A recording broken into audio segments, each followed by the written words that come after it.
My name is Elias Caldwell, but the tech world knows me as Eli. I'm a cybersecurity architect and coder, raised in Silver Spring, Maryland. My parents, a cryptographer and a mathematician, founded Caldwell & Sons Digital Forensics, a firm built on integrity and expertise. My life's work, the CipherCore Algorithm, was the firm's future, a proprietary quantum-resistant data recovery system. The patent was pending, valued at a staggering 9 figures, and I was 26, the brilliant engine of a legacy I was ready to inherit. My older brother, Damon Caldwell, was 7 years my senior, a Wharton MBA and the smooth, public face of the firm. He never saw my code. He saw a commodity. He saw me as a resource. When he realized the enormous financial potential of the CipherCore patent, his ambition morphed into pure avarice. He demanded the full source code repository for licensing readiness, and, naive about his intentions, I handed over everything but the final, obfuscated encryption keys stored on my personal server. I gave him the foundation for his success, never imagining he would lock me out. The world fractured when our parents were killed in an aviation accident. I was 19, and Damon, at 26, was thrust into the role of CEO, legal guardian, and managing partner. Our fathers were designed to protect me. I received a minority stake in a dedicated $2 million R&D seed fund earmarked specifically for CipherCore development, funds I would fully control upon turning 25. Damon's transformation was swift and chilling. The space between us became a chasm when he started dating Sloan Pennington, the daughter of a powerful D.C. senator. Damon shed our family's grounded, professional ethics for the effortless entitlement of high society. My quiet dedication to coding became a liability, a middle-class origin he was determined to erase. The betrayal crystallized 6 months after my 25th birthday. I was called into the firm's offices and handed a letter, voluntary termination of Caldwell & Sons partnership agreement. Citing a manufactured conflict of interest with my new independent tech incubator, CipherMind, Damon liquidated my minority stake and had me escorted out of the firm I helped build. My access badge deactivated before the elevator hit the ground floor. My wife, Dr. Nia Johnson, an epidemiologist, was my anchor. "We can't sue for the patent yet," she advised. "We need to wait for the mistake." The mistake was not professional, but deeply personal. It arrived with Damon's rehearsal dinner, a black-tie affair at the Jefferson, designed to solidify his new social standing. Despite my status as his only sibling, my invitation was delayed and separate, carrying Sloan's handwritten note that I was excluded from the main family events. Nevertheless, determined to hold on to the vestiges of our shared history, I attended the rehearsal dinner, only to be stopped at the entrance to the private Monticello room. I watched as Damon, flanked by Sloan and her influential family, addressed me. "Your seat is over there," he said, pointing to the far corner. There, isolated from the magnificent long table, was a single, flimsy folding chair placed next to the service station. No linen, no proper setting, just a printed card with my name, deliberately positioned beside the kitchen entrance and the trash staging area. When I protested, Damon's voice was cool, dripping with condescension. "Sorry, this table's for family only." The forced laughter from the guests was a final, public blow. I walked out without a word, receiving Damon's immediate, dismissive text. "Don't be dramatic. It's just seating. You've always been too sensitive." The next morning, the social humiliation escalated into active corporate sabotage. Damon used his resources and Sloan's political connections to launch a systematic attack against my small startup, CipherMind. This was a systematic campaign of harassment. Reputational damage.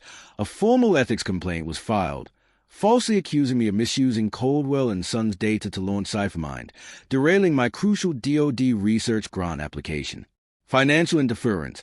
My line of credit was flagged for suspicious activity by a D.C. bank managed by Sloan's extended family, freezing CipherMind's payroll for 10 days.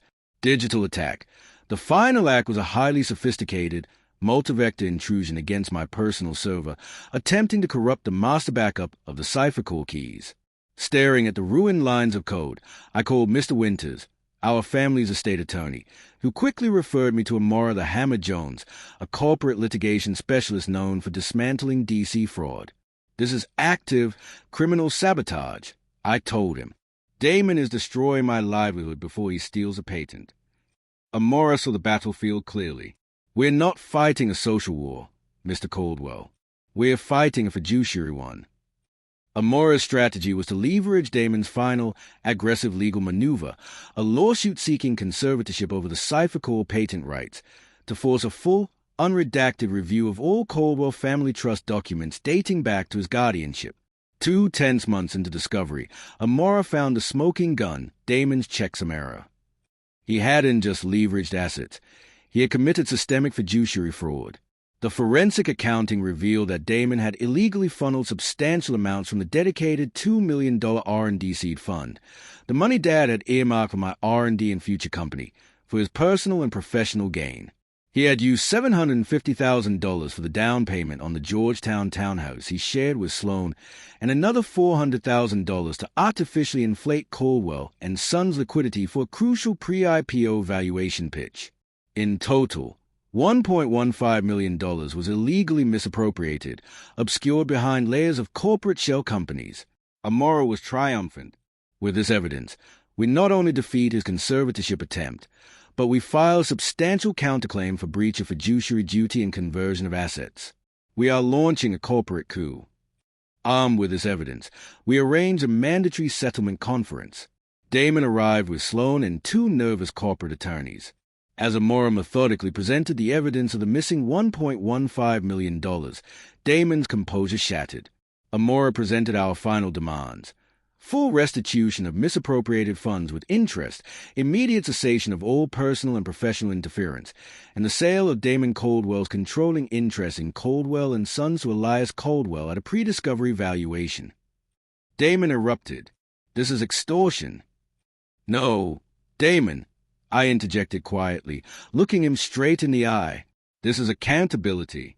You took the foundation I built and tried to cash it out for a social title. Now, I'm taking the name and the future back. The negotiation lasted 8 hours, concluding with a comprehensive settlement. Damon was forced to pay restitution, agreed to stringent non-interference penalties, and, most importantly, sign a document transferring his controlling interest in the firm to me, making Elias Caldwell the new CEO and owner of Caldwell and Sons Digital Forensics. I requested 5 minutes alone with my brother. You know what's ironic? I said, all I ever wanted was to be your partner. Now, I have the firm, and one day, you'll have to look your son in the eye and explain why you tried to destroy his uncle's life.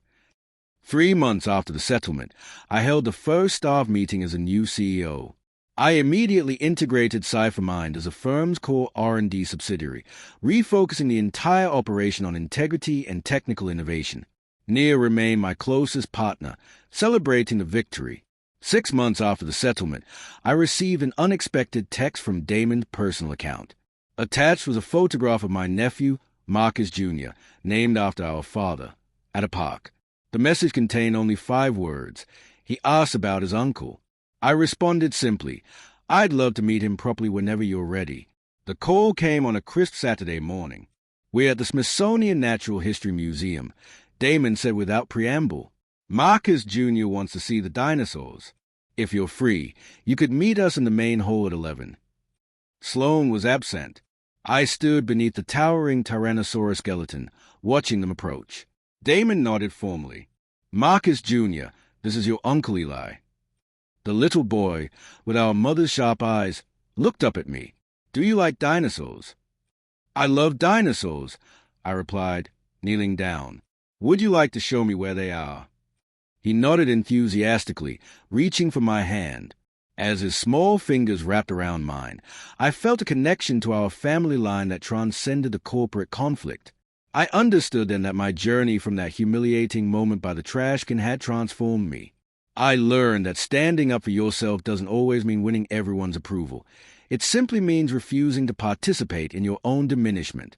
My worth was never dependent on Damon's recognition of it.